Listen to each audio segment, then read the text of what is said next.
সন্ধ্যাবেলা ঘর ঝাড়ু দিতে হয় না, এ ধারণা কি সঠিক? অন্ধকারে নামাজ আদায় করা যাবে কি না? সন্ধ্যার সময় নাকি বাথরুমের দরজা খুলে রাখলে খারাপ জিনিস ঘরে ঢুকে, এ কথা কতটুকু সত্য? কিস্তিতে নেওয়া টাকা দিয়ে ব্যবসা করে অর্জিত ইনকামও কি হারাম হয়ে যাবে? হতাশা, ভালো না লাগা, এসব অনুভূতিগুলো কি একজন ভালো মুসলিমের হতে পারে? দৃষ্টিশক্তি ও স্মৃতিশক্তি বৃদ্ধির উপায় কি? এমন কোনো দোয়া আছে কি যা পড়লে মৃত্যুর সময় কোনো যন্ত্রণা হবে না? ঘুমন্ত অবস্থায় কারো মৃত্যু হলে কি মৃত্যু যন্ত্রণা হবে? কারণ তখন তো আত্মা আল্লাহর কাছে থাকে। সিজদার সামনে মোবাইল রেখে নামাজ আদায় করলে কোনো সমস্যা হবে কিনা? মাসিকের সময় কি আজানের জবাব দেওয়া যাবে? নামাজে সিজদার সংখ্যা ভুলে গেলে করণীয় কি? গোসল ফরজ হওয়া অবস্থায় রাতের ঘুমের আগে আমল বা বিভিন্ন ওজিফাগুলো করা যাবে কি না? সাজেদা সাথী আপনি জানতে চেয়েছেন, গোসল ফরজ হওয়া অবস্থায় রাতের ঘুমের আগে আমল বা বিভিন্ন ওজিফাগুলো করা যাবে কি না? গোসল ফরজ অবস্থায় আপনি দোয়া দুরুদ পড়তে পারেন। কোরআন কারীম এর আয়াত যেগুলো আছে সেগুলো পাঠ করবেন না, এমনি সাধারণত জিকির ইত্যাদি আপনি পাঠ করতে পারেন।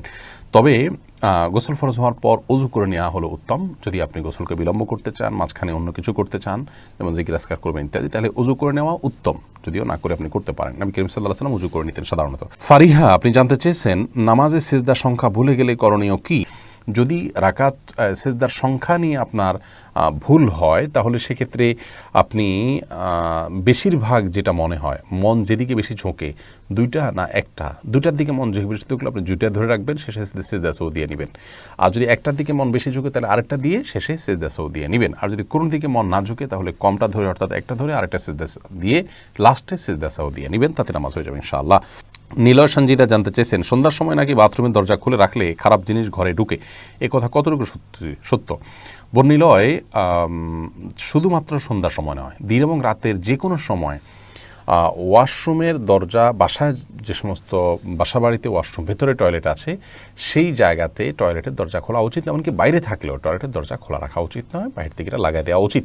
কারণ দুষ্ট জিনের সবচেয়ে বড় তাদের অবস্থানের জায়গা হলো এই টয়লেটগুলো। নবী করিম সাল্লাল্লাহু আলাইহি ওয়াসাল্লাম বিভিন্ন হাদিসে সতর্ক করেছেন, এবং এটি বিভিন্ন অভিজ্ঞতার আলোকেও প্রমাণিত আমাদের কাছে। অনেকেই টয়লেটে গিয়ে আক্রান্ত হয়েছেন দুষ্ট জিন দ্বারায়, অনেকেই আপনার ক্ষতিগ্রস্ত হয়েছেন তাদের উপদ্রবের দ্বারায়, এবং সাহাবীদের যুগে এরকম ঘটনা ঘটেছে। এই জন্য নবী সাল্লাল্লাহু আলাইহি ওয়াসাল্লাম টয়লেটে ঢোকার সময় দুষ্ট জিনের উপদ্রব থেকে বাঁচার জন্য আল্লাহর কাছে আশ্রয় প্রার্থনা করার দোয়া শিক্ষা দিয়েছেন, এবং বলেছেন আল্লাহুম্মা ইন্নী আউযু বিকা মিনাল খুবুসি ওয়াল খাবাইথ। যার কারণে বাসা বাড়িতে টয়লেটের দরজা দিনে রাতে কোনো সময় না খুলে রেখে এটাকে যথাসম্ভব বাহির থেকে সিটকেনে দিয়ে রাখা উচিত। কিন্তু শুধু সন্ধ্যায় খোলা রাখা উচিত নয়, এমনটি মনে করা ভুল। মিনা পারভিন আপনি জানতে চেয়েছেন, মাসিকের সময় কি আজানের জবাব দেওয়া যাবে? উত্তর হলো যাবে, কোনো অসুবিধা নেই। মাসিকের সময় আপনি জিকির আজকার করতে পারেন, দোয়া দুরুদ পড়তে পারেন, আল্লাহর কাছে দোয়া প্রার্থনা করতে পারেন, আজানের জবাব দিতে পারেন, কোনো অসুবিধা নেই। আরিফুল ইসলাম জানতে চেয়েছেন, সিজদার সামনে মোবাইল রেখে নামাজ আদায় করলে কোনো সমস্যা হবে কিনা? যদি মোবাইল এমনভাবে রাখেন যে সেখানে কল আসলো, কে কল করলো না করলো এটা আপনি দেখছেন, তাহলে তো এটি আপনার সলাতের মনোযোগ নষ্টের কারণ।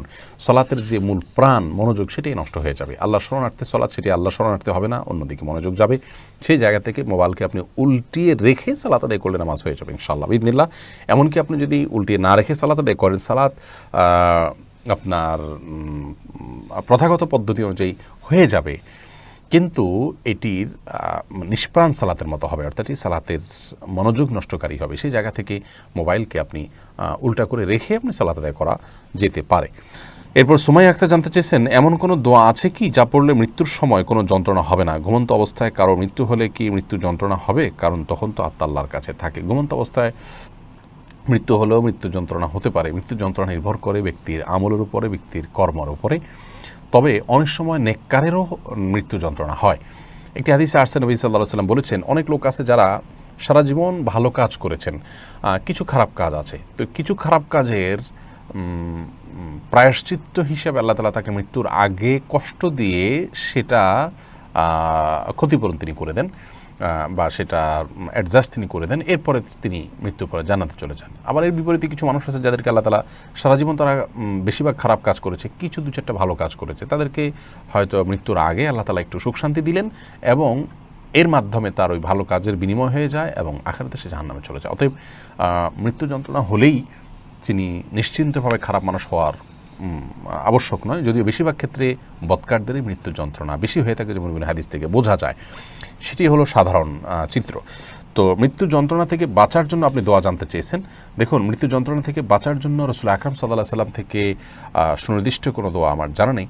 তবে সাধারণভাবে আল্লাহর কাছে দোয়া চাওয়া যেতে পারে, আর ইমানের মৃত্যুর জন্য দোয়া করা যেতে পারে। ইমানের মৃত্যুর জন্য কিছু আমল আছে, কিছু করণীয় আছে। এই বিষয়ে আমাদের একটা ভিডিও আছে দীর্ঘ, এবং পিস টিভির একটা আলোচনা আছে ধারাবাহিক, সেটা আপনি শুনে নিতে পারেন। আর মৃত্যু যন্ত্রণা থেকে বাঁচার জন্য বা ইমানের মৃত্যুর জন্য বেশি বেশি মেসওয়াক করা, বেশি বেশি ইমানের কথা আলোচনা করা, নেক আমলের চর্চার মধ্যে থাকা, এই কাজগুলো উচিত আমাদের। জিনাত সন্ধ্যা আপনি জানতে চেয়েছেন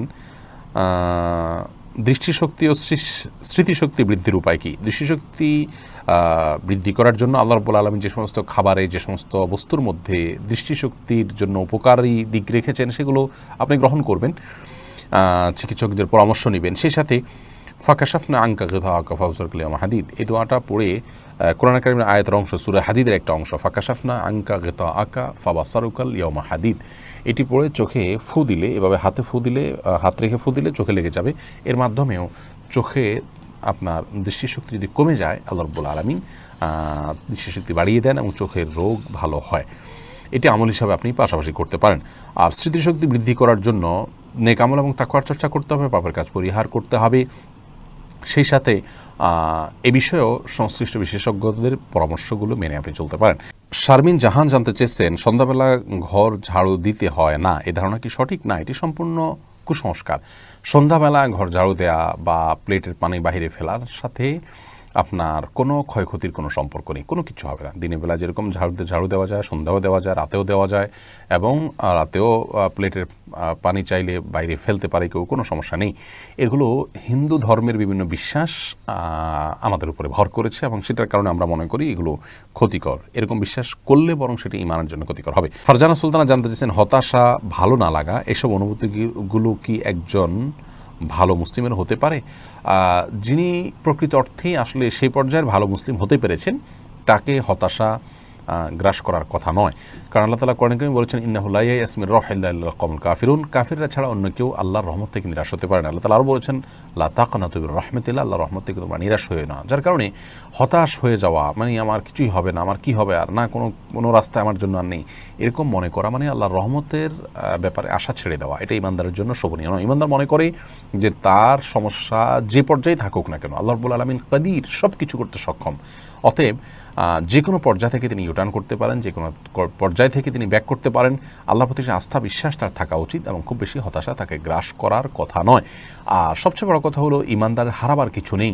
তিনি যদি কোনো ক্ষতির সম্মুখীন হন, আল্লাহ তাআলার কাছে তার বিনিময়ে তিনি পাবেন, এবং আল্লাহ তাআলা আখিরাতে তাকে জন্য পুরস্কার দিবেন। যার কারণে হতাশা সেভাবে গ্রাস করার কথা নয়। আমাদের ইমানের মধ্যে দুর্বলতা আছে, আমরা সেভাবে ইমানদার হতে পারিনি, সেজন্য হয়তো এগুলো আমাদেরকে হতাশা ইত্যাদি আমাদেরকে গ্রাস করে অনেক বেশি দুর্বল করে ফেলে।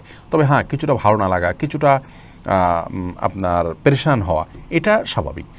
পেরেশানির কারণে ভেঙে পড়া, হতাশ হয়ে যাওয়া, এবং হতাশ হয়ে আসার সমস্ত জায়গাগুলোকে ডিনাই করে দেওয়া, এবং আপনার যেটাকে বলে খুব বেশি ডিপ্রেশনে গিয়ে আত্মহত্যা পর্যন্ত অনেক সময় মানুষ চলে যায়, এগুলো হারাম, এগুলো না যায়, এগুলো ইমানদারের জন্য করেন। কিন্তু সামান্য পেরেশানি, কিছুটা ভালো না লাগে, এটা তো হতেই পারে। রিজবি নীরব আপনি জানতে চেয়েছেন অন্ধকারে নামাজ আদায় করা যাবে কি না। অন্ধকারে নামাজ আদায় করা যাবে, তবে আলো থাকতে বিনা কারণে অন্ধকার করে নামাজ আদায় করা উচিত নয়। এবং ইয়াসির আরাফাত জানতে চেয়েছেন কিস্তিতে নেওয়া টাকা দিয়ে ব্যবসা করে অর্জিত ইনকামও কি হারাম হয়ে যাবে? কিস্তিতে যে টাকা নিয়েছেন, এটা সুদের ভিত্তিতে নিয়েছেন, এখান থেকে অর্জিত উপার্জন হারাম হওয়া বিষয়টি নির্ভর করবে। ধরুন আপনি 1 লক্ষ টাকা ঋণ নিয়েছেন, তো ঋণ নেওয়াটা তো ঠিক আছে, কিন্তু যদি কিস্তিতে নিয়েছেন, এটি আপনি অবৈধ কাজ করেছেন। বিধায় আপনার উপার্জনে এখানে হারামের সংশ্লেষ চলে আসছে। পরিপূর্ণ উপার্জন হারাম হবে এমনটি বলা কঠিন, বলা যাবে না।